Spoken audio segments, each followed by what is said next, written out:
ఆంధ్రప్రదేశ్లో అధికారంలోకి వచ్చిన తర్వాత కూటమి ప్రభుత్వం రాష్ట్రాన్ని సమగ్ర అభివృద్ధి దిశగా తీసుకువెళ్లేందుకు పలు కీలక నిర్ణయాలు తీసుకుంటోంది. ముఖ్యంగా పర్యాటక మౌలిక సదుపాయాల అభివృద్ధిపై ప్రత్యేక దృష్టి సారిస్తూ ప్రజలకు సౌకర్యవంతమైన రవాణా వ్యవస్థను అందించేందుకు చర్యలు చేపడుతోంది.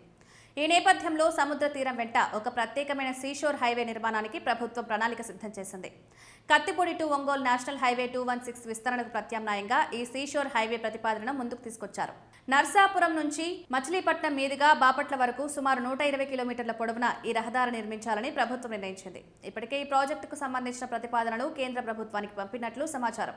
గతంలో మచిలీపట్నం పోర్టు అభివృద్ధి కోసం నేషనల్ హైవే 216 విస్తరణను పరిశీలించినప్పటికీ భూసేకరణ సమస్యలు, అధిక వ్యయం కారణంగా అది సాధ్యం కాలేదు. ఈ నేపథ్యంలో తక్కువ ఖర్చుతో వేగంగా పూర్తి చేయగల ప్రత్యామ్నాయంగా సీషోర్ హైవేను ఎంపిక చేశారు.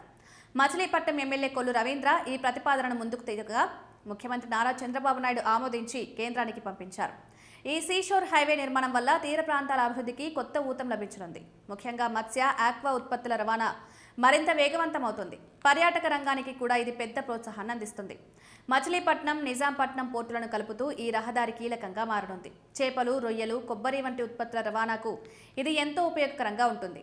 పశ్చిమ గోదావరి, ఏలూరు, కృష్ణా, బాపట్ల జిల్లాల మధ్య అనుసంధానాన్ని ఈ రహదారి మరింత బలోపేతం చేస్తుంది. ప్రస్తుతం ఉన్న నేషనల్ హైవే 216 పై ఉన్న రద్దీని తగ్గించడంలో కూడా ఇది కీలక పాత్ర పోషిస్తుంది.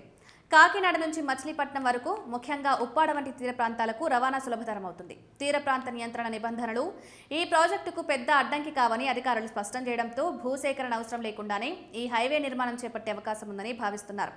మొత్తంగా ఈ సీషోర్ హైవే ప్రాజెక్టు అమలైతే ఆంధ్రప్రదేశ్ తీర ప్రాంత అభివృద్ధికి ఇది ఒక కీలక మైలురాయిగా నిలిచే అవకాశం ఉంది.